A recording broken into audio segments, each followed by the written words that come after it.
Tuliskan di kolom komentar dari kota mana kalian menonton. Semoga yang like dan subscribe channel ini dimudahkan segala urusannya, dilapangkan rezekinya, disehatkan badannya, dan dikabulkan semua hajat dunia akhirat oleh Allah Subhanahu wa Ta'ala. Amin ya Rabbal Alamin. Sekarang, mari kita mulai ceritanya. Langit Purbaya melangkah keluar dari sedan hitam mengilapnya. Sepatu kulitnya yang mahal menginjak aspal retak di depan kios bunga kecil yang berbau tanah basah dan anyir pupuk. Kemeja putihnya yang kaku dan dasi sutra yang terikat sempurna tampak terlalu bersih, kontras tajam dengan lingkungan kumuh di sudut kota itu. Ia tidak datang untuk mencium tangan ibunya. Di dalam kios, Senja Wimala sedang memotong tangkai mawar yang layu. Ia mengenakan daster usang, tangannya kasar dan dipenuhi noda tanah. Ia mendongak, matanya yang lelah menunjukkan sedikit kejutan, tetapi tidak ada kehangatan. "Kau sudah lihat dokumennya, Bu?" kata Langit, meletakkan map kulit di atas meja kayu yang berdebu. Ia tidak duduk, memilih berdiri tegak, membiarkan bayangannya menutupi tubuh Senja. "Tanda tangani saja, prosesnya cepat." Senja meletakkan guntingnya di samping ember plastik.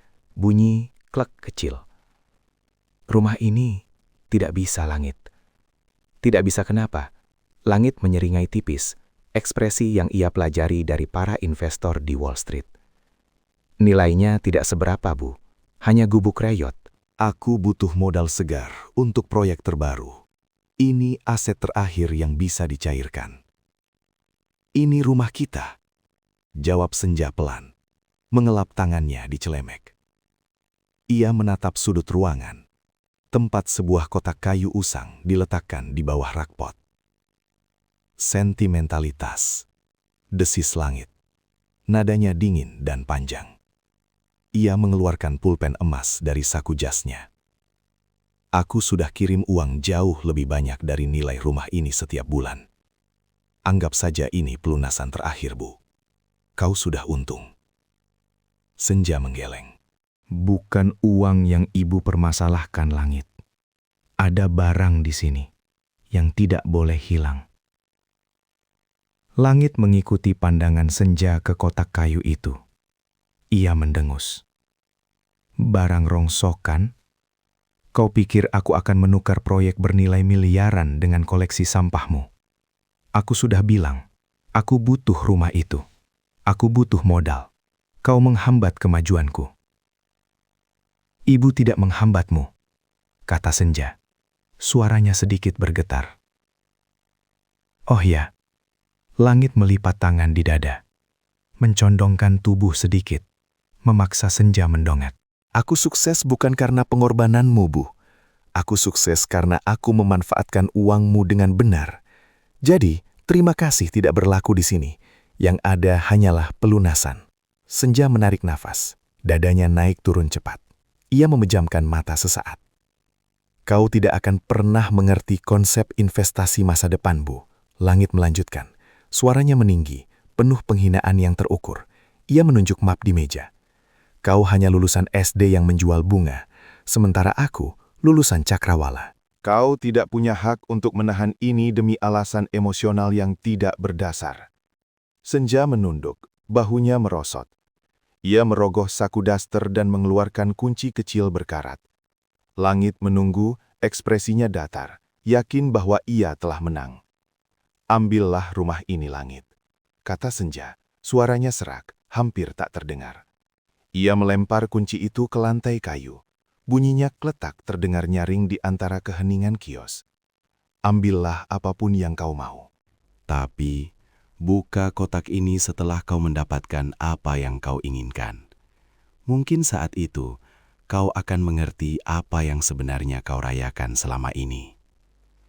Langit mengambil kunci itu tanpa membungkuk penuh, hanya menjulurkan tangan. Ia mengambil map, memastikan tanda tangan Senja sudah tertera di surat kuasa penjualan. Ia tidak mengucapkan selamat tinggal. Langit meninggalkan kios tanpa menoleh. Ia menyalakan mesin mobil, AC mendinginkan peluhnya yang tipis. Kotak kayu usang itu ia letakkan di kursi penumpang. Rasa superioritasnya terganggu oleh kalimat terakhir Senja. Omong kosong, gumam Langit, tetapi rasa penasaran menggerogotinya. Ia meraih kotak itu dan membukanya paksa. Engselnya berderi tajam, memprotes kekasaran Langit. Isinya bukan perhiasan atau surat tanah. Isinya adalah puluhan jurnal akademik tebal. Kertasnya menguning dan rapuh. Langit menarik salah satunya. Halaman-halaman itu dipenuhi persamaan fisika kuantum dan teori-teori kosmologi yang luar biasa rumit. Langit, seorang eksekutif yang cerdas, harus mengakui bahwa ia tidak mengerti satupun simbol di sana. Semua jurnal itu ditandatangani di sudut kanan bawah. S. Wimala. Langit terperangah. Ia menggeser jurnal-jurnal itu dan menemukan selembar kontrak yang dilaminasi di dasar kotak. Kontrak itu ditandatangani oleh Yayasan Pendidikan Cakrawala dan S. Wimala, PhD. Langit membaca cepat, matanya melebar, napasnya tertahan.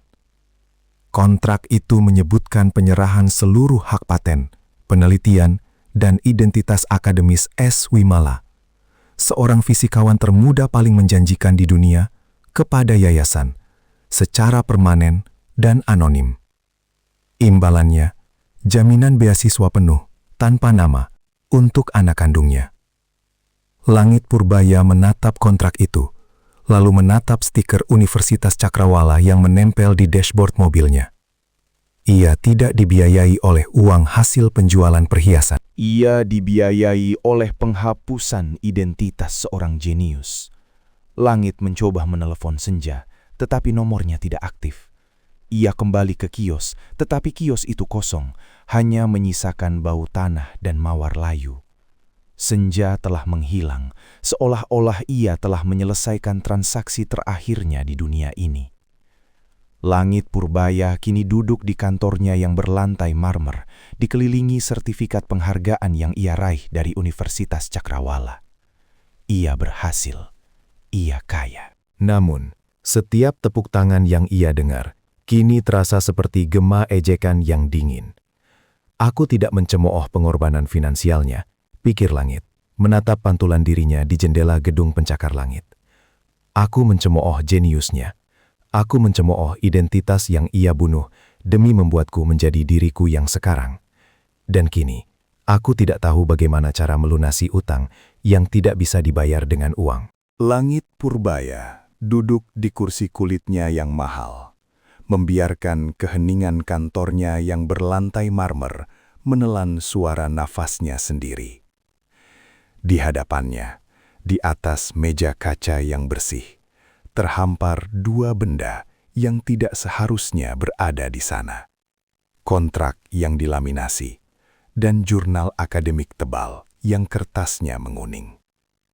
Stiker Universitas Cakrawala di dashboard mobilnya yang tadi ia pandang dengan bangga, kini terasa seperti cap penghinaan. Ia meraih telepon, jemarinya menari di atas layar, mencari kontak Bima, kepala legal perusahaannya. "Batalkan penjualan rumah itu," kata Langit. Suaranya terdengar asing, terlalu dingin, bahkan untuk standar dirinya. Di seberang sana, Bima terdengar panik. Apa? Tapi, Tuan Langit, surat kuasa sudah ditandatangani. Pembeli sudah siap transfer. Kita sudah bayar mahal untuk proses cepat ini, Tuan." Langit membalik jurnal yang berisi persamaan fisika kuantum yang rumit itu. Ia tidak mengerti isinya, tetapi ia mengerti harganya. Aku bilang batalkan. Cari alasan apapun. Masalah legalitas, masalah warisan, masalah kau urus itu. Langit menekan kata terakhir, volume suaranya naik tajam. Tapi, Tuan Langit, ini akan merusak reputasi kita. Ada masalah apa sebenarnya? Apakah Nyonya Senja menuntut lebih? Tanya Bima hati-hati. Langit tertawa pendek, suara yang kering dan tanpa humor. Ia menatap kontrak yang menyebutkan penyerahan seluruh hak paten dan identitas akademis S. Wimala. Masalahnya Bima, aku baru sadar, aku tidak membeli rumah itu. Aku membeli sesuatu yang jauh lebih mahal dari yang kubayangkan. Aku membeli keheningan, dan sekarang aku ingin mengembalikannya. Mengembalikannya? Maksud Anda? Lupakan, aku akan ke Yayasan Cakrawala sekarang. Kau pastikan rumah itu tetap atas nama Senja Wimala. Jangan sampai ada transaksi yang terjadi. Jika ada, aku akan pastikan kau yang menanggung kerugiannya, Bima. Kau paham? Langit memutuskan sambungan tanpa menunggu jawaban. Ia memasukkan kontrak dan jurnal itu ke dalam tas kulitnya, lalu bergetes keluar. Ia harus melihat wajah orang-orang yang telah bersekongkol dalam pembunuhan karakter ini. Ia harus melihat wajah orang-orang yang ia anggap sebagai mentornya. Gedung Yayasan Pendidikan Cakrawala berdiri megah, lambang keunggulan yang langit selalu puja. Ia langsung menuju kantor Hartono, kepala Dewan Kurator Yayasan, yang juga merupakan dosen favoritnya saat kuliah dulu. Langit melempar kontrak yang dilaminasi itu ke meja kayu jati Hartono. Kontrak itu mendarat dengan bunyi plak yang keras. "Jelaskan ini," tuntut Langit. Berdiri tegak di depan meja, bayangannya menutupi Hartono yang duduk santai. Hartono, seorang pria paruh baya dengan kacamata berbingkai emas, mengambil kontrak itu dengan tenang.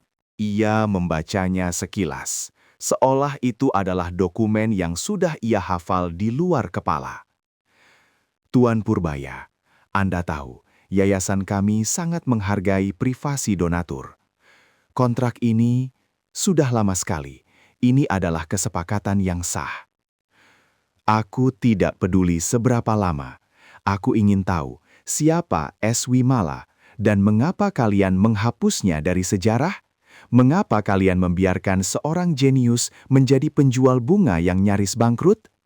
Langit mencondongkan tubuhnya ke depan. Hartono menghela napas, meletakkan kontrak itu kembali. Beliau adalah donatur yang sangat dermawan, Tuan Langit.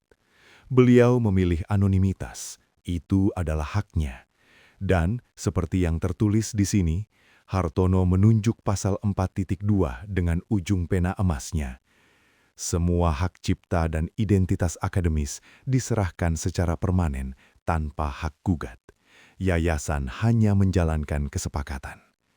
Langit merasakan darahnya mendidih. Ia ingat bagaimana ia mencemooh ibunya, mengatakan bahwa Senja tidak akan pernah mengerti konsep investasi masa depan, membandingkan gelar elitnya dengan pendidikan rendah Senja. "Kalian mencuri jeniusnya, kalian membangun reputasi di atas penghinaan terhadap seorang wanita."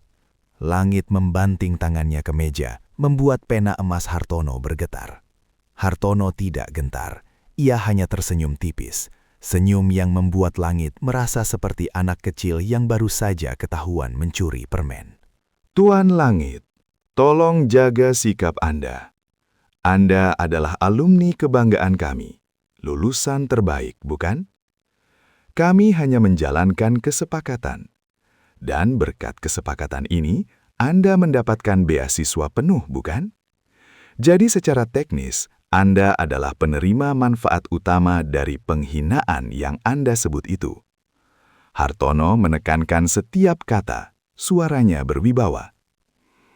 "Anda berhasil karena Anda memanfaatkan uangnya dengan benar, seperti yang pernah Anda katakan pada ibu Anda, bukan?" Langit terdiam. Kata-kata Hartono, yang merupakan pengulangan kejam dari kalimat yang ia lontarkan kepada Senja, menghantamnya seperti palu godam. Ia tidak bisa membantah. Ia adalah monumen bisu atas kematian profesional ibunya. "Aku ingin semua penelitiannya dikembalikan. Aku ingin namanya dipulihkan," desis Langit. Hartono menggeleng pelan. "Tidak bisa, Tuan Langit. Kontraknya mengikat. Nyonya Wimala telah menjual dirinya, dan kami telah membayar harganya. Harga itu adalah pendidikan Anda. Sekarang, jika Anda permisi, saya ada rapat dewan. Dan selamat atas keberhasilan Anda. Kami bangga memiliki alumni secerdas Anda. Langit mundur selangkah. Wajahnya pucat. Ia mengambil kontrak itu kembali. Kertas yang kini terasa panas di tangannya. Ia mendapatkan rumah itu. Tetapi ia kehilangan akal sehatnya. Ia mencoba menelpon Senja lagi. Tetapi nomor itu tetap tidak aktif. Kios bunga itu masih kosong. Hanya menyisakan bau tanah dan mawar layu. Yang kini terasa seperti aroma kematian. Langit Purbaya kembali ke kantornya, menatap sertifikat penghargaan yang berjejer rapi di dinding. Setiap gelar, setiap pujian atas kecerdasannya, kini terasa seperti pasir yang mencekik. Ia telah mencemooh seorang fisikawan brilian, menuduhnya menghambat kemajuan demi sentimentalitas tak berarti. Aku tidak mencemooh pengorbanan finansialnya, pikir Langit, menatap pantulan dirinya di jendela gedung pencakar langit. Aku mencemooh jeniusnya. Aku mencemooh identitas yang ia bunuh demi membuatku menjadi diriku yang sekarang. Dan kini, aku tidak tahu bagaimana cara melunasi utang yang tidak bisa dibayar dengan uang. Langit Purbaya berdiri di tengah kantornya yang didominasi kaca dan baja. Sebuah monumen kemewahan yang kini terasa seperti penjara. Kontrak yang ia dapatkan dari Hartono tergeletak di atas meja mahoni. Kertasnya terasa panas, seolah baru saja ditarik dari api. Di sebelahnya, jurnal-jurnal tebal milik Senja Wimala, penuh dengan persamaan diferensial dan notasi fisika kuantum, mengejek setiap gelar yang ia raih. Ia meraih salah satu jurnal, membalik halamannya. Tulisan tangan ibunya, yang selama ini ia anggap hanya mampu menulis daftar belanjaan atau resep masakan sederhana, kini menjelaskan teori-teori yang bahkan dosen-dosennya di Cakrawala hanya berani sentuh di tingkat pasca sarjana. Langit mencengkram kertas itu, buku tebal yang seharusnya menjadi warisan intelektual dunia, kini hanya menjadi bukti bisu dari pengkhianatan yang ia rayakan sebagai kesuksesan pribadi. Ia menekan tombol speaker telepon, memanggil nomor Hartono, tanpa peduli ini sudah lewat jam kerja. Aku ingin semua penelitiannya dikembalikan. Desis Langit, suaranya serak. Ia tidak meminta, ia menuntut. Terdengar jeda panjang di ujung sana, disusul suara Hartono yang tenang, terlalu tenang. Tuan Langit, saya pikir kita sudah membahas ini. Anda mendapatkan rumah itu, dan Anda mendapatkan kejelasan. Apalagi yang Anda inginkan? Aku ingin namanya dipulihkan. Ulang Langit, meninju meja hingga gelas kristal di sudut bergetar. Aku ingin dunia tahu siapa S. Wimala sebenarnya. Aku ingin tahu bagaimana cara membatalkan kontrak iblis ini. Tidak ada cara, Tuan Langit, jawab Hartono. Nadanya datar, seolah sedang menjelaskan cuaca. Kontrak itu ditandatangani, disaksikan, dan diikat oleh hukum. Nyonya Wimala dengan kesadarannya penuh menyerahkan seluruh hak paten, penelitian, dan identitas akademisnya. Itu adalah transaksi yang sah, dan kami telah membayar harganya. Harga itu adalah pendidikan Anda. Langit berdiri, berjalan ke jendela, menatap lampu-lampu kota yang berkelip di bawah. Dia tidak tahu apa yang dia lakukan. Dia hanya seorang wanita tua yang putus asa, Hartono. Dia tidak mengerti nilai dari apa yang dia jual. Oh, dia tahu, Langit. Dia seorang PhD, ingat? Hartono menekankan gelar itu dengan nada mengejek yang halus. Dia tahu persis nilai dari apa yang dia jual. Dia hanya meminta satu hal, dan kami memenuhinya. Jaminan beasiswa penuh, anonim, untuk anak kandungnya. Dia memastikan Anda mendapatkan yang terbaik, bahkan jika itu berarti dia harus menjadi yang terburuk di mata Anda. Langit merasakan tenggorokannya tercekat.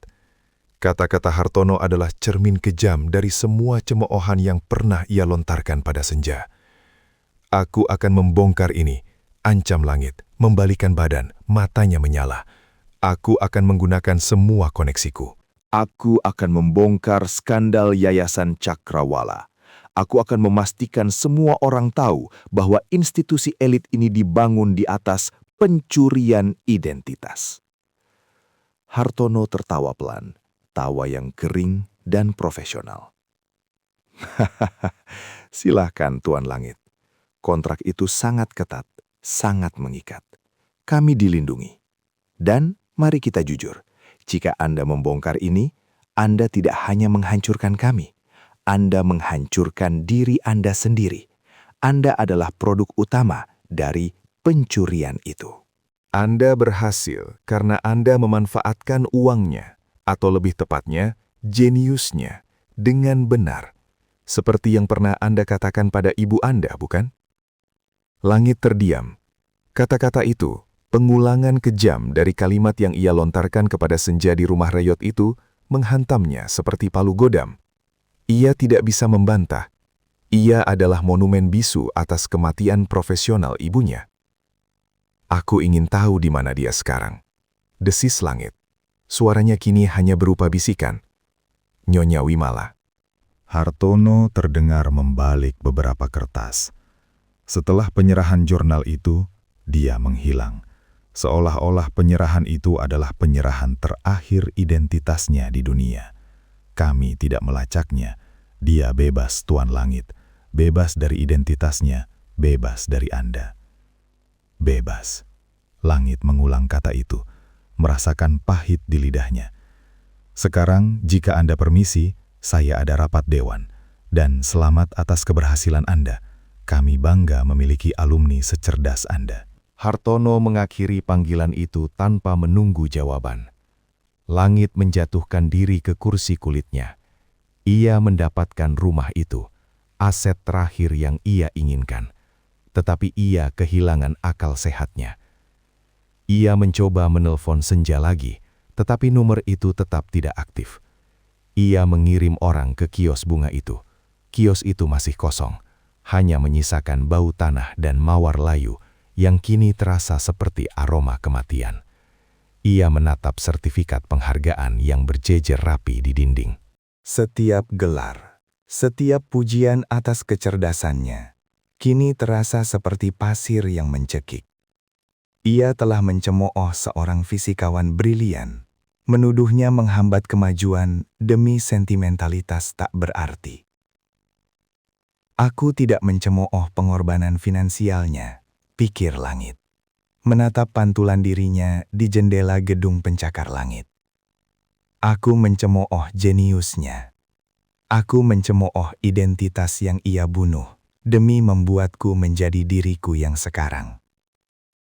Dan kini, aku tidak tahu bagaimana cara melunasi utang yang tidak bisa dibayar dengan uang.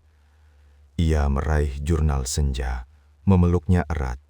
Di balik semua kesuksesan dan kekayaan ini, Langit Purbaya kini terpenjara selamanya oleh pengetahuan bahwa kesuksesannya adalah hasil dari pembunuhan karakter yang dilakukan oleh ibunya sendiri. Wanita yang kini memilih hidup dalam kebebasan anonimitas, jauh dari tatapan langit yang kini penuh penyesalan yang tak terucapkan. Aku berhasil di dunia, tetapi aku telah membunuh orang yang paling kucintai untuk sampai ke sini. Dan dia membiarkanku melakukannya. Aku adalah Karsa Baskara, dan arwahku kini menjadi saksi bisu dari panggung sandiwara yang tak pernah aku duga akan dimainkan. Aku tidak berada di alam baka, aku berada di sisi mereka yang tersisa, menyaksikan benih-benih keadilan Allah Subhanahu wa Ta'ala mulai tumbuh dan menjerat. Hatta Permana. Ia duduk di singgasananya yang terbuat dari kekayaan dan kesombongan, Namun kini ia hanyalah seonggok daging yang gemetar. Malam itu, setelah ia meludah di atas pengorbanan suci yang aku lakukan, menghina jasadku dan mengolok-olok keikhlasan Nirmala, ia tidak tidur nyenyak. Tidak. Laknat itu kini merayap bagai lumut dingin, dimulai dari ujung jari-jarinya yang tak mampu ia kendalikan. Aku melihatnya di ruang kerjanya yang luas, dikelilingi lukisan-lukisan mahal dan perabot mewah yang menjeritkan keangkuhan. Ia mencoba menandatangani cek, namun pulpen itu jatuh untuk ketiga kalinya. Keringat dingin membasahi dahinya, padahal pendingin ruangan di sana menderu dengan kekuatan penuh. Ia tidak mengerti apa yang terjadi. Ia mencari penyebab fisik. Ia mencari racun. Ia mencari musuh bisnis. Ia tidak pernah terpikir untuk mencari dosa. Dunia ini adil, Hatta. Bisikku dalam keheningan yang hanya bisa aku dengar. Engkau telah membelikan dirimu neraka. Bahkan sebelum engkau menutup mata. Hatta Permana adalah tipe manusia yang percaya bahwa setiap masalah bisa diselesaikan dengan uang. Maka, ketika tangannya mulai bergetar hebat, ia segera memanggil dokter terbaik. Ia membelanjakan kekayaannya untuk tes laboratorium, CT scan, dan MRI yang canggih. Ia ingin diagnosis yang mahal, diagnosis yang berkelas, diagnosis yang sesuai dengan status sosialnya. Dokter-dokter spesialis saraf datang dan pergi. Mereka semua mengeluarkan kata-kata ilmiah yang rumit. Stres akut, kelelahan sistemik, bahkan mungkin gejala awal dari penyakit degeneratif yang mengerikan. Namun, mereka semua sepakat pada satu hal. Secara fisik, Hatta Permana baik-baik saja. Organ vitalnya berfungsi sempurna. Otaknya tidak menunjukkan anomali. Ia sehat, namun ia sekarat karena ketakutan. Aku menyeringai dalam dimensi keabadianku. Sungguh indah rencananya. Allah tidak menghantamnya dengan kemiskinan yang ia hina, melainkan dengan penyakit yang mengolok-olok kekayaan dan pengetahuannya. Uang yang ia agungkan kini menjadi tumpukan kertas tak berguna, sebab tidak ada obat di dunia ini yang mampu menyembuhkan hati yang telah mengeras dan meremehkan pengorbanan orang lain. Ketakutan Hatta semakin memuncak. Ia mulai melihat bayangan di sudut ruangan. Ia tidak bisa makan. Tidurnya dihantui mimpi-mimpi aneh, seringkali melibatkan pabrik baja beracun yang penuh asap, atau jasadku yang terbaring di ranjang tersenyum sinis kepadanya. Ketakutan itu bukan hanya psikologis. Ia telah menjadi substansi fisik yang merusak sistem imunnya. Hingga tibalah hari yang ditetapkan takdir. Rasa sakit pada persendian Hatta semakin tak tertahankan. Dan dokter spesialis terakhir yang ia temui merekomendasikan sebuah klinik rehabilitasi holistik. Tempat yang ironisnya dikelola oleh seorang filantropis yang percaya bahwa kesembuhan sejati datang dari keikhlasan, bukan kekayaan. Di sana, di sebuah ruangan sunyi yang berbau minyak esensial dan harapan, takdir mempertemukan mereka kembali. Hatta Permana, sang tiran yang kini ringkih dan pucat, berbaring di atas meja periksa. Dan di hadapannya, berdiri tegak dan anggun, dalam balutan seragam dokter yang bersih, adalah Nirmala Jati, putriku.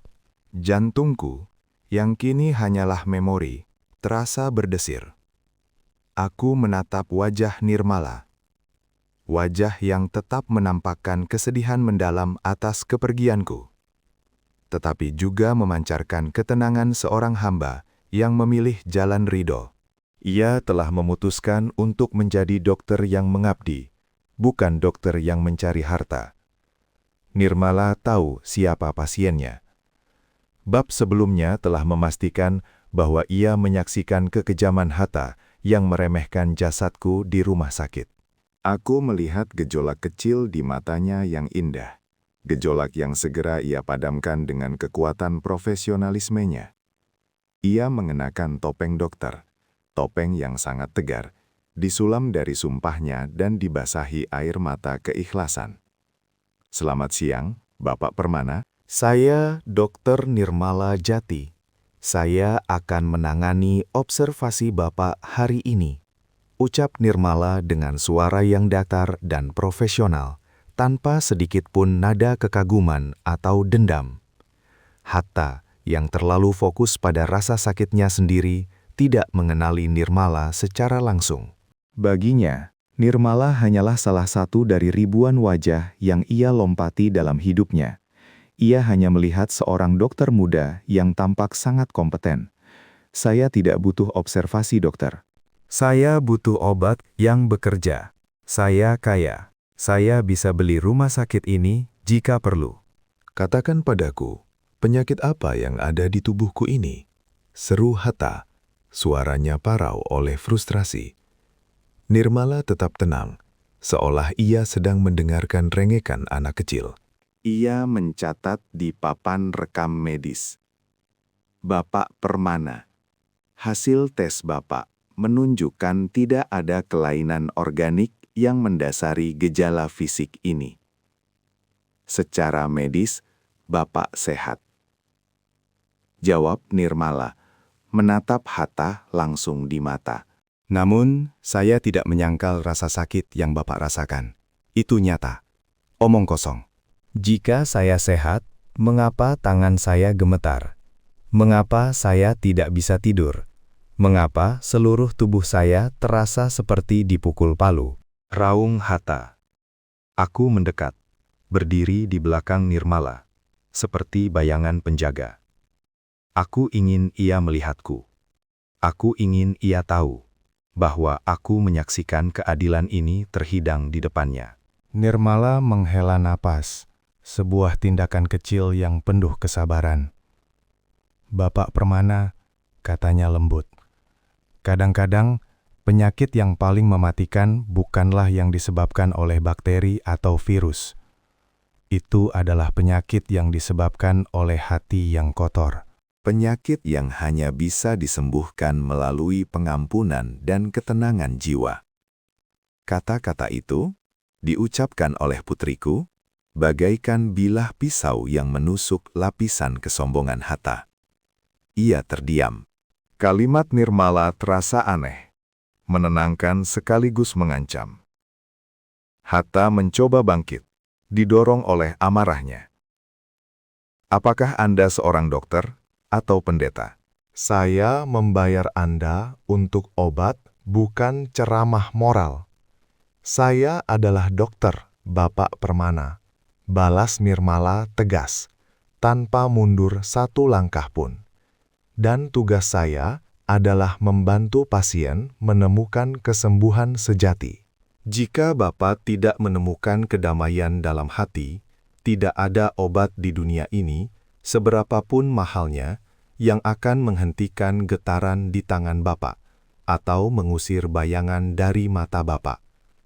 Nirmala menasehatinya tentang diet, tentang meditasi, tentang pentingnya beribadah dan bersyukur. Ia menyuruh Hatta mengurangi ketergantungan pada obat tidur kimia dan menggantinya dengan doa. Setiap kata nasihat yang keluar dari bibir Nirmala adalah cambuk keikhlasan yang menghantam keangkuhan Hatta. Ironi ini sungguh agung. Orang yang dia hina kini menjadi satu-satunya orang yang memegang kunci untuk meregakan siksaannya yang ia ciptakan sendiri. Hatta menuruti nasihat Nirmala bukan karena ia percaya, melainkan karena ia putus asa. Ia tahu secara naluriah bahwa dokter muda ini berbeda.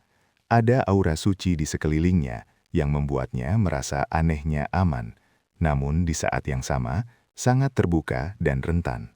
Aku menyaksikan dengan mata arwahku bagaimana setiap sentuhan lembut Nirmala saat memeriksa denyut nadi Hatta, setiap tatapan tulusnya saat mendengarkan keluh kesah Hatta, adalah bagian dari rencana perhitungan ilahi.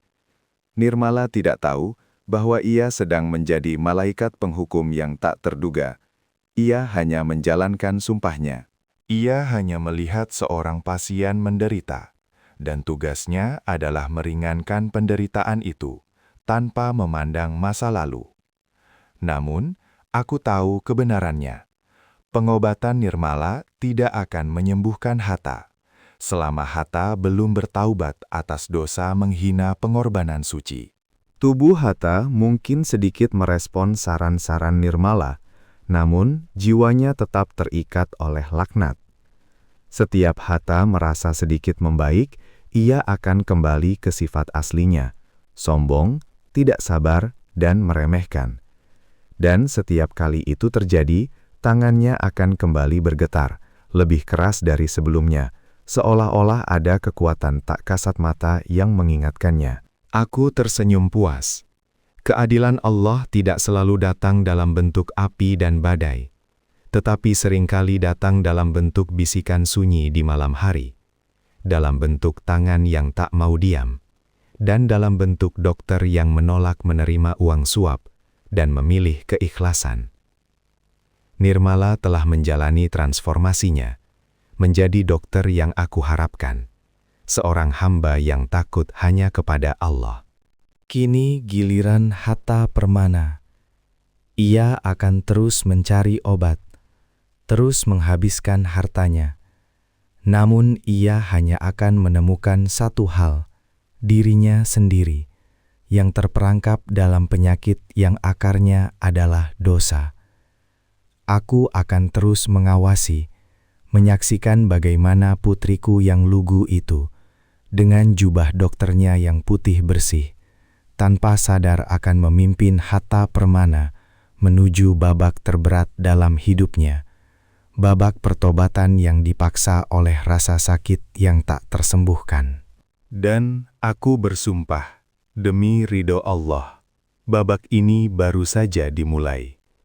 Ia akan merangkak, sampai ia menyadari betapa murahnya harga nyawa yang telah aku bayar demi kehidupannya, dan betapa mahalnya harga dari setiap penghinaan yang ia lontarkan.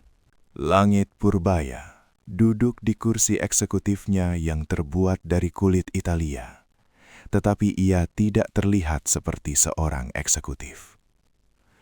Jurnal usang itu tergeletak di atas meja marmer, kontras mencolok dengan pulpen emas dan layar monitor 4K di sekitarnya.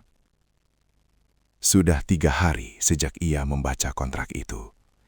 3 hari sejak ia menyadari bahwa gelar PhD yang ia anggap remeh pada ibunya adalah gelar yang benar-benar dimiliki Senjawi Mala, bukan dirinya. Ponselnya tetap sunyi. Senja tidak meninggalkan jejak. Pintu kantornya diketuk 2 kali, pelan. "Masuk," kata langit, suaranya serak. "Tuan Langit," kata Dion, berdiri di ambang pintu, memegang tablet dengan kedua tangan, seolah itu adalah perisai. Wajahnya masih menunjukkan sisa-sisa ketakutan dari pertemuan terakhir mereka. "Likuidasi rumah di Jalan Kenanga sudah kami batalkan. Kami menanggung penalti sebesar 12% dari nilai proyek." Langit tidak menoleh. Ia hanya membalik halaman jurnal itu perlahan, mengamati persamaan diferensial yang rumit. 12%. Angka yang murah untuk kebenaran. Jawab langit dingin. Dion berdeham, mencoba menyeimbangkan kembali postur profesionalnya. "Lalu mengenai permintaan Anda untuk mengakses arsip Yayasan Cakrawala? Itu sangat sensitif, Tuan. Kami harus menyuap beberapa birokrat senior. Biayanya akan sangat besar." Langit menutup jurnal itu dengan bunyi plak yang tajam. Ia akhirnya menatap Dion. Matanya tajam, tetapi kosong. "Aku tidak bertanya soal biaya, Dion. Aku bertanya, apakah kau sudah melakukannya?" Sudah, Tuan.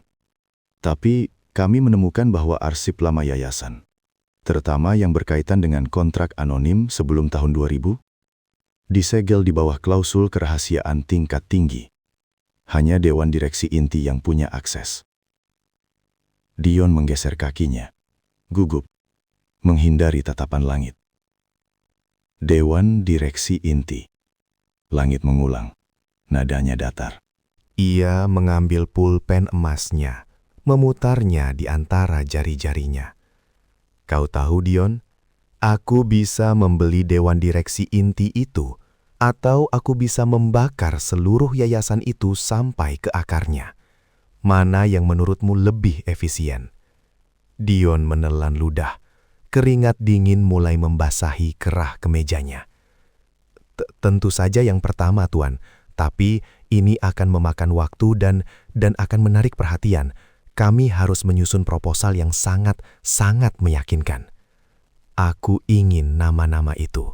Aku ingin tahu siapa yang menandatangani kontrak dengan S. Wimalah, PhD, 20 tahun lalu. Kata Langit, menekankan gelar yang dulu ia cemooh. Ia menunjuk jurnal itu dengan ujung pulpen. Dan aku ingin kau mencari tahu, mengapa nama Senja Wimalah tidak pernah muncul di daftar alumni Cakrawala. Padahal ia adalah salah satu donatur intelektual terbesar mereka. Dion mencatat cepat di tabletnya, tangannya sedikit gemetar. Baik, Tuan. Tapi, jika kita mulai mengorek masa lalu yayasan, reputasi Anda sebagai alumni terbaik mereka akan terancam. Gelar kehormatan Anda, Tuan. Langit tertawa pendek tanpa humor. Reputasi. Kau pikir aku peduli dengan reputasi yang dibangun di atas kebohongan, Dion? Aku ingin kau bergerak. Sekarang. Dan jangan pernah menyebut kata biaya lagi di depanku. Kau paham? Paham, Tuan. Saya akan segera menghubungi tim legal, kata Dion, buru-buru mundur. Ia keluar dengan langkah tergesa, menutup pintu dengan hati-hati. Langit berdiri, meninggalkan pulpen emasnya di atas jurnal. Ia meraih kunci mobilnya. Ia tidak bisa menunggu laporan Dion. Ia harus bergerak sendiri. Ia harus kembali ke tempat yang ia anggap sebagai aib. Tempat yang ia yakini Senja sembunyikan karena malu. Kios bunga. Langit mengemudikan sedan mewahnya ke sudut kota yang kumuh. Kios bunga Senja Wimalah sudah tutup. Pintu kayu itu digembok dengan rantai berkarat. Debu tebal menutupi kaca etalase, dan beberapa pot bunga kering tergeletak miring di teras. Langit keluar dari mobilnya. Jas mahal yang ia kenakan terasa asing di tengah bau sampah dan kelembapan. Ia berjalan mendekat. Sepatu kulitnya menginjak kelopak bunga kering yang berserakan. Ia menyentuh gembok itu. Dingin. Senja benar-benar pergi. Ia telah menyerahkan rumah, identitas, dan kini keberadaannya. Langit bersandar di dinding kios yang kusam. Ia meraih ponselnya, melihat foto Senja yang ia ambil bertahun-tahun lalu. Senja tersenyum di antara bunga-bunga krisan. Ia tidak pernah melihat ibunya sebagai seorang ilmuwan, hanya sebagai wanita tua yang menjual bunga. Aku mendapatkan rumah itu, Bu. Aku mendapatkan semua yang kuinginkan. Pikir Langit, suaranya tercekat. Tapi kau memberiku kebenaran yang tidak bisa kubeli. Dan sekarang aku harus hidup dengan gelar yang kau bayar dengan seluruh dirimu. Ia menatap gembok itu, lalu ke langit yang mulai gelap. Aku akan mengembalikan namamu, Senja Wimalah, PhD. Aku akan menghancurkan fondasi yang kubangun ini. Meskipun itu berarti aku harus kehilangan segalanya. Karena aku tahu, kau tidak akan pernah kembali ke tempat ini, ke dalam hidupku, selama aku masih merayakan kebohongan ini. Langit Purbaya tidak lagi merasakan dinginnya malam di luar mobil. Ia hanya merasakan panas yang menjalar dari kertas kontrak yang ia pegang. Di bawah lampu kabin sedan mewahnya, tulisan tangan yang rapi itu terasa seperti ukiran di batu nisan. Ia melempar ponselnya ke kursi penumpang. Suara benturan plastik itu terdengar keras dan tidak penting. Ia menatap jurnal tebal yang tergeletak di dashboard, penuh dengan persamaan yang ia sendiri, lulusan terbaik Universitas Cakrawala, tidak sepenuhnya mengerti. S. Wimala, PhD. Langit membaca nama itu pelan, suaranya serak. Ia menekan pelipisnya. Kau tidak menjual perhiasan, Bu. Kau menjual seluruh dirimu. Ia meraih kontrak itu lagi, mencari celah, mencari klausa yang bisa ia batalkan. Tidak ada. Kontrak itu sempurna, mengikat, dan ditandatangani dengan kesadaran penuh. Penyerahan hak paten, penelitian, dan identitas akademis ditukar dengan satu beasiswa anonim, beasiswa Langit Purbaya. Ini bukan pengorbanan senja, kata Langit, menekan nama ibunya, bukan panggilan ibu. Ia memukul setir mobilnya sekali, keras. Ini penghancuran diri. Dan kau membiarkanku merayakan kehancuran itu selama 10 tahun. Ia menyalakan mesin mobil, memutar balik dengan kasar, meninggalkan kios bunga yang kini terasa seperti monumen kegagalan ganda. Ia harus kembali ke rumah itu. Rumah yang ia paksa senja jual. Ia harus mencari tahu apakah ada yang tertinggal. Apakah ada petunjuk lain selain tumpukan kertas jenius yang kini terasa seperti sampah di tangannya. 15 menit kemudian, Langit berdiri di ambang pintu rumah kecil yang bau apek dan lembab. Pintu itu terbuka, tidak terkunci. Senja sudah pergi. Senja, panggil Langit. Suaranya bergema di ruang tamu yang kosong. Tidak ada jawaban. Hanya debu yang menari di bawah cahaya lampu jalan yang masuk dari jendela kusam. Langit berjalan masuk, sepatu kulitnya menginjak lantai kayu yang berderit. Ia melihat ke sudut, tempat senja biasa duduk menjahit atau membaca. Kosong. Ia menendang kursi kayu yang terbalik di dekat meja makan. Brak. Kau pikir kau bisa lari dari semua ini? Langit berteriak, suaranya penuh ancaman yang kini terasa hampa. Kau pikir aku akan membiarkan namamu hilang begitu saja setelah kau memberiku gelar yang bukan milikku? Ia berjalan ke dapur, membuka lemari es. Kosong. Bahkan tidak ada sisa makanan. Senja benar-benar mengosongkan dirinya dari tempat itu. Langit kembali ke ruang tamu. Ia melihat ke atas, ke langit-langit yang retak.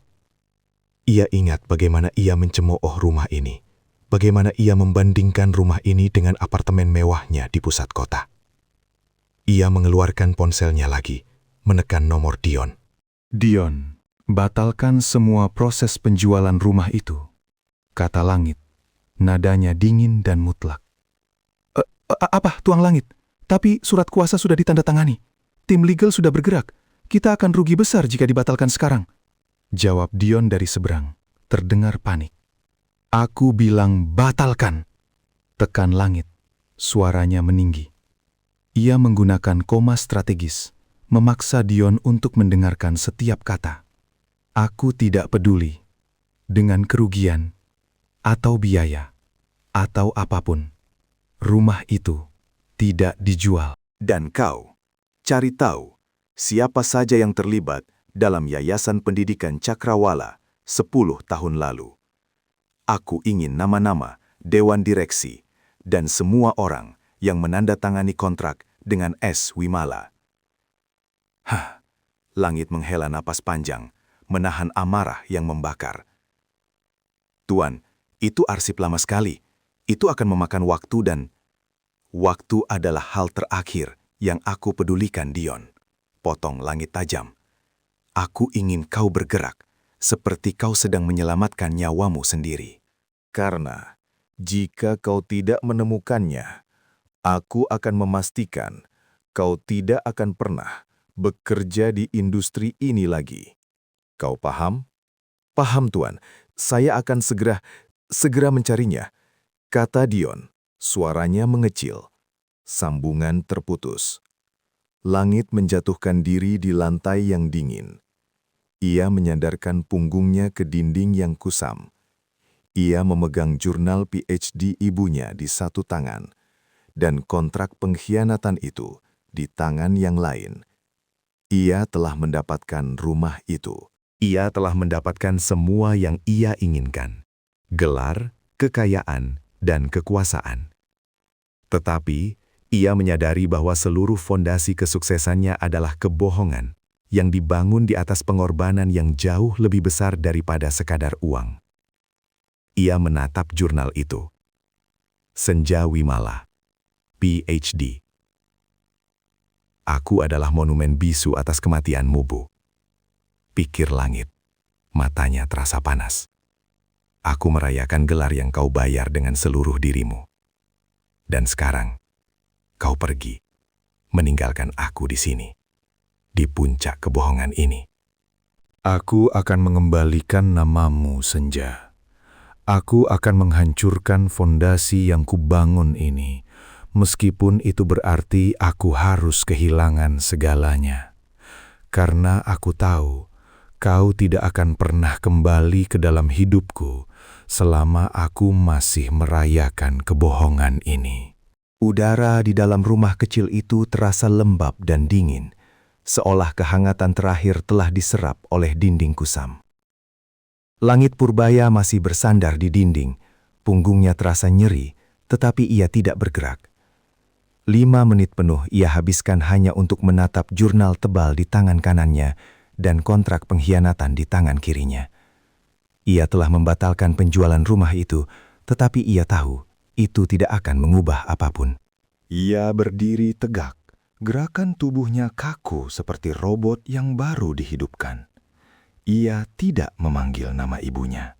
Ia hanya berjalan perlahan menuju kamar tidur Senja, seolah ia takut mengganggu keheningan yang kini terasa permanen. Kamar itu kosong. Hanya ada kasur tipis yang terlipat rapi dan lemari kayu yang pintunya terbuka. Tidak ada pakaian, tidak ada perhiasan, tidak ada tanda-tanda kehidupan yang tersisa, kecuali aroma samar bunga melati kering yang selalu melekat pada Senja. Langit menyentuh permukaan meja rias yang berdebu. Ia mencari catatan, pesan, atau petunjuk apapun. Nihil. Ia kembali ke ruang tengah, mengambil ponselnya. Ia mencari kontak yang selama ini ia anggap tidak penting. Rina, asisten di kios bunga ibunya. "Rina?" tanya Langit. Suaranya terdengar terlalu keras di ruangan yang sunyi itu. Ia berusaha keras menjaga nada eksekutifnya agar tidak terdengar panik. "Ini Langit Purbaya. Aku butuh informasi. Ibuku, Senja Wimala, di mana dia sekarang?" Di seberang sana, Rina terdengar terkejut. Tuan Langit, saya tidak tahu. Ibu Senja bilang dia akan pergi sebentar. Dia hanya meninggalkan kunci kios dan beberapa instruksi. Langit mengeratkan cengkramannya pada jurnal PhD ibunya. Pergi sebentar? Kapan? Berapa lama sebentar itu menurut definisimu? Desak Langit. Sejak kemarin sore, Tuan. Dia bilang, tolong jaga kios ini, Rina. Mungkin aku tidak akan kembali dalam waktu dekat. Dia hanya membawa tas kecil dan dompetnya. Jelas Rina, suaranya bergetar. Tas kecil. Langit mengulang, matanya menyipit. Memproses informasi itu dengan kecepatan seorang CEO yang menghitung kerugian. Dia tidak meninggalkan pesan atau alamat atau kontak apapun yang bisa aku hubungi. Tidak ada, Tuan. Hanya kunci. Dan dia bilang, jika Langit datang, katakan padanya bahwa Semua sudah selesai. Langit terdiam. Kata-kata itu menghantamnya lebih keras daripada kerugian bisnis terbesar yang pernah ia alami.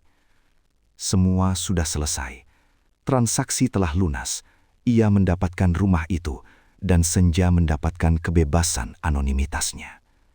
"Dengarkan aku, Rina," kata langit. Nadanya kini berubah dingin dan mengancam. Ia menggunakan koma strategis, memastikan setiap kata tertanam. "Kau akan tetap di sana. Kau akan membuka kios itu setiap hari seperti biasa." Dan jika dia kembali, meskipun hanya untuk mengambil satu helai rambutnya, kau segera hubungi aku. Jangan berani-berani kau menyembunyikan apapun dariku. Kau paham konsekuensinya jika kau menghalangi urusan keluargaku. Paham, Tuan Langit. Saya akan melakukannya. Saya janji. Jawab Rina gagap. Langit memutuskan sambungan tanpa mengucapkan terima kasih. Ia menatap kontrak yang ditandatangani oleh S. Wimala, PhD, dan Yayasan Cakrawala. Ia telah memenangkan pertarungan untuk mendapatkan aset terakhir keluarga. Tetapi ia baru menyadari bahwa kemenangan itu adalah kekalahan terbesarnya. Ia berjalan keluar dari rumah itu, meninggalkan pintu depan terbuka lebar. Ia tidak mengunci apapun. Rumah itu kini miliknya, tetapi isinya telah lenyap. Ia berjalan menuju mobil mewahnya yang terparkir kontras di jalanan becek. Di dalam mobil, ia meletakkan jurnal dan kontrak itu di kursi penumpang. Ia menyalakan mesin, tetapi tidak langsung pergi. Ia menatap keluar jendela, ke arah rumah Reyot yang kini menjadi monumen bisu atas keangkuhannya. Ia telah mencemooh ibunya sebagai wanita bodoh yang hanya bisa menjual bunga. Ia telah merayakan gelar elitnya, yang ternyata adalah gelar yang dibayar dengan seluruh identitas dan jenius ibunya. Langit Purbaya, eksekutif gemilang, kini hanyalah produk dari pencurian intelektual yang disahkan oleh Yayasan Pendidikan Cakrawala. Langit menghela napas panjang, menekan tombol drive. Mobil itu melaju perlahan, meninggalkan debu. Ia tidak kembali ke kantornya. Ia tahu ia harus menghadapi yayasan itu, tetapi ia juga tahu ia tidak bisa melakukannya sebagai Langit Purbaya, alumnus kebanggaan Cakrawala. "Aku harus menghancurkan fondasi ini, batu demi batu," pikir Langit. Pandangannya kosong menatap jalanan. "Aku harus mengembalikan namamu, Senja. Aku harus membuktikan bahwa aku bukan produk dari kebohongan ini. Dan aku akan menemukanmu dimanapun kau bersembunyi, karena aku tidak bisa hidup dengan kesuksesan yang kau bayar dengan kematianmu sendiri." Teman-teman, semoga kalian semua selalu dalam lindungan Allah Subhanahu wa Ta'ala.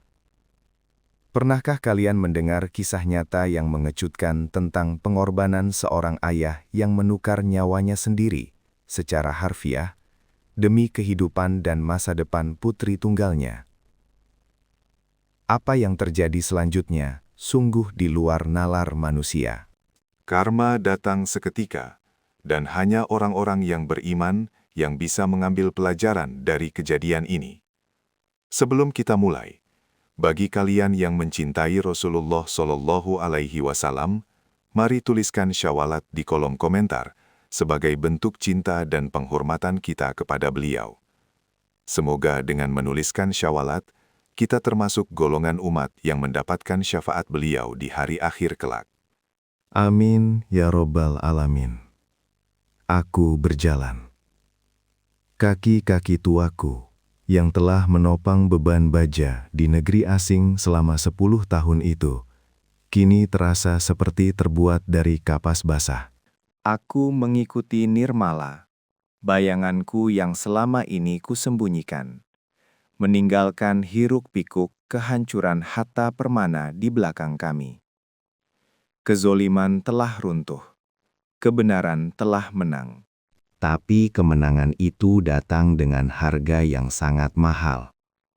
Harga yang dibayar oleh setiap serat otot dan setiap paru-paru yang kini telah rapuh di dalam dadaku. Nirmala, panggilku. Suaraku serak, bukan karena kegembiraan, tetapi karena upaya keras untuk menghasilkan gelombang udara yang cukup. Nirmala berbalik.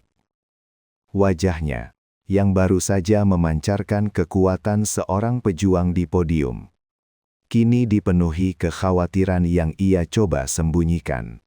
Mata itu tidak lagi melihatku sebagai ayah yang hilang, tetapi sebagai pasien yang kritis. "Ayah, kenapa ayah teriak? Kita harus pergi dari sini," ucapnya, meraih lenganku.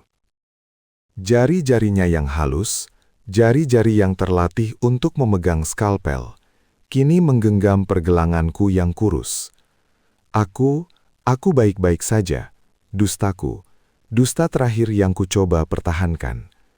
Namun, Allah Subhanahu wa Ta'ala Maha Mengetahui, dan Dia tidak mengizinkan dusta itu berlanjut. Tepat di luar gerbang gedung wisuda yang megah, di bawah sinar matahari sore yang seharusnya menjadi penutup indah bagi hari kelulusan Nirmala, paru-paruku memberontak. Batuk itu datang tanpa ampun. Bukan batuk kecil karena debu, melainkan ledakan dari dalam yang merobek tenggorokanku. Aku merasakan cairan hangat membanjiri mulutku. Dan ketika aku menutupinya dengan tangan, warna merah pekat itu mengkhianati setiap janji sehat yang selama ini kukirimkan melalui surat-surat fiktif. Aku ambruk. Lantai beton terasa dingin, kontras dengan demam yang kini membakar sekujur tubuhku. Pandanganku mulai kabur. Aku melihat Nirmala, tidak panik, tetapi bergerak dengan kecepatan dan presisi yang memukau. Seragam dokternya, yang baru ia kenakan, seolah-olah memberinya kekuatan supranatural. Tidak ada yang perlu dikhawatirkan, katanya. Suaranya tenang, profesional. Tapi ada air mata yang menggenang di tepi matanya.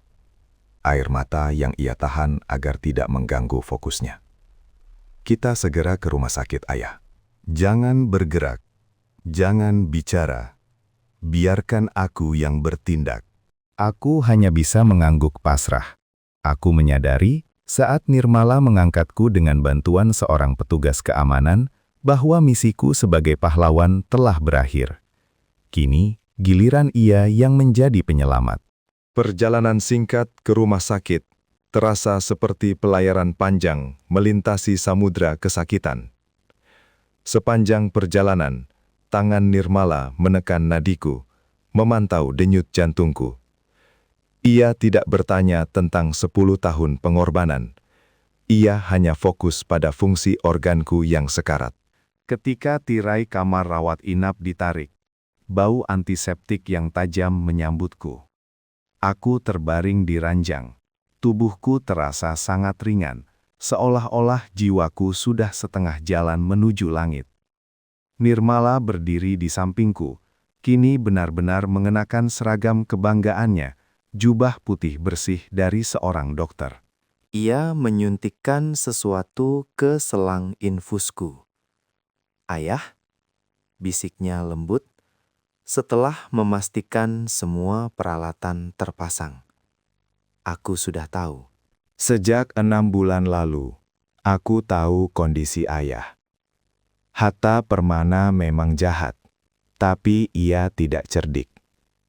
Ketika ayah selalu menolak panggilan video, Hatta mengirimkan utusan ke pabrik. Utusan itu membocorkan sedikit informasi tentang kondisi kerja dan penyakit langka di sana.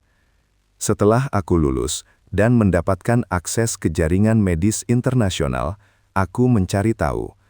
Aku menatapnya dengan rasa bersalah yang menusuk. Rahasiaku, yang kupikir kubawa hingga mati, ternyata telah menjadi beban yang ia pikul sendiri, sama seperti penyakitnya di masa lalu yang ia sembunyikan dariku. Kenapa, Nak? Kenapa kau tidak memberitahuku? Tanyaku dengan napas terputus-putus. Nirmala tersenyum pahit.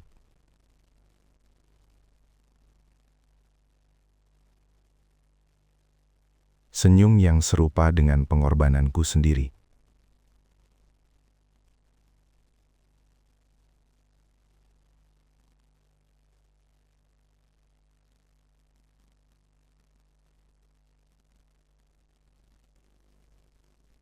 Karena ayah sedang dalam misi. Misi untuk membersihkan nama ayah, dan misi agar aku lulus. Jika aku mendesak ayah pulang saat itu, ayah akan gagal. Aku harus menahan diri, menjadi kuat, agar ayah bisa mencapai garis akhir. Aku harus menjadi sandaran ayah, bukan beban. Aku harus merawat ayah di tempat yang seharusnya, di bawah sumpahku sebagai seorang dokter. Aku menangis, bukan karena sakit, tetapi karena keagungan cinta putriku. Allahu Akbar. Dia tidak hanya memberiku seorang putri, tetapi juga seorang malaikat yang memahami bahasa pengorbanan yang sunyi. Aku menggerakkan tangan kiriku, menunjuk ke tas ransel usang yang tergeletak di sudut ruangan. Ambil kotak kayu itu. Nirmala mengambilnya. Kotak yang telah menemaniku di setiap malam panjang, berisi ratusan surat yang tak pernah kukirim. Surat-surat tentang kebohongan indah, tentang kemewahan fiktif, tentang janji-janji yang kupikir akan melindungi hatinya. Ini adalah diriku yang sebenarnya, Nak, kataku. Semua pengorbanan, semua rasa takut ada di sana. Aku tidak pernah mau kau melihat penderitaanku. Nirmala membuka kotak itu perlahan. Bau debu dan logam pabrik menyeruak. Ia mengambil tumpukan surat, membaca judul-judulnya yang kutulis dengan harapan palsu.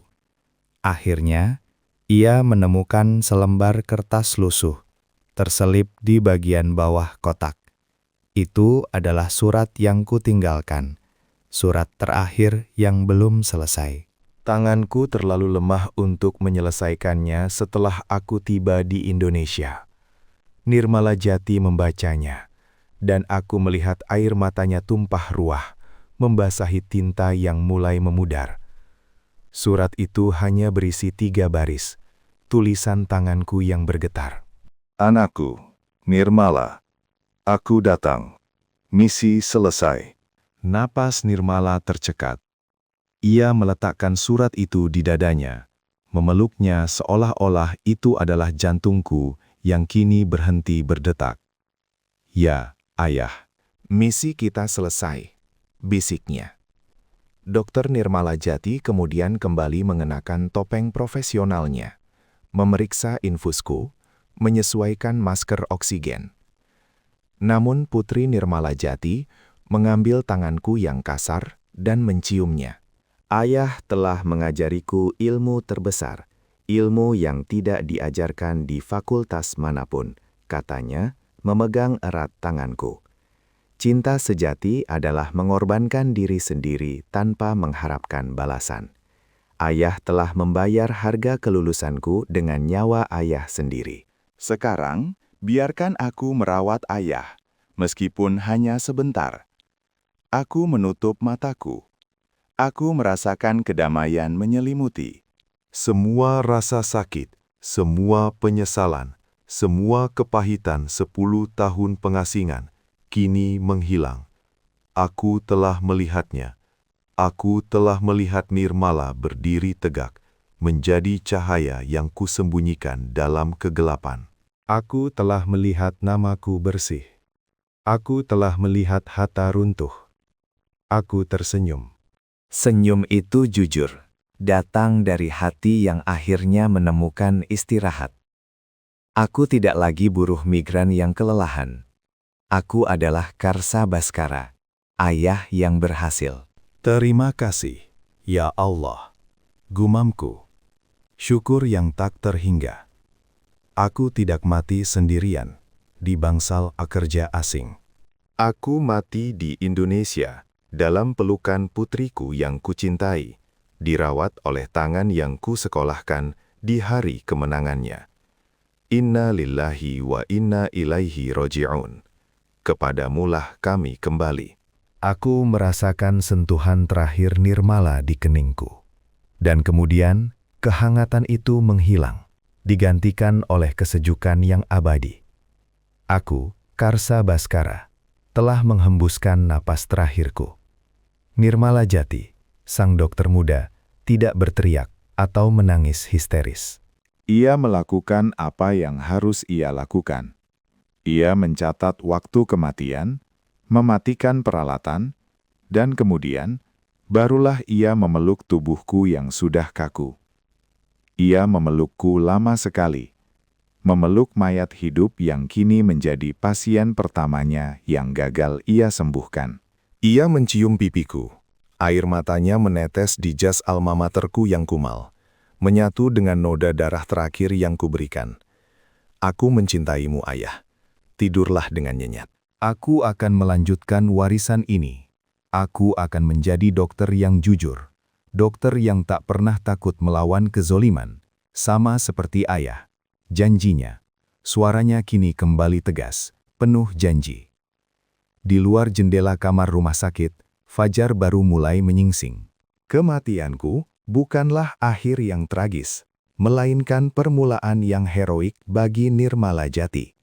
Ia, sang dokter muda, kini berdiri tegak di atas puing-puing pengorbananku, siap memikul beban keadilan yang telah kami mulai. Ia adalah simbol bahwa meskipun kebenaran seringkali dibayar dengan nyawa, cinta yang tulus dan pengorbanan yang suci akan selalu menjadi mercusuar yang menerangi kegelapan dunia. Aku telah menyelesaikan misiku. Nirmala Jati, putriku, akan memulai misinya. Dan aku, dari alam keabadian, akan menjadi saksi abadi bagi keagungan jiwa putriku, buah dari pengorbanan Karsa Baskara. Walhamdulillah. Tamat.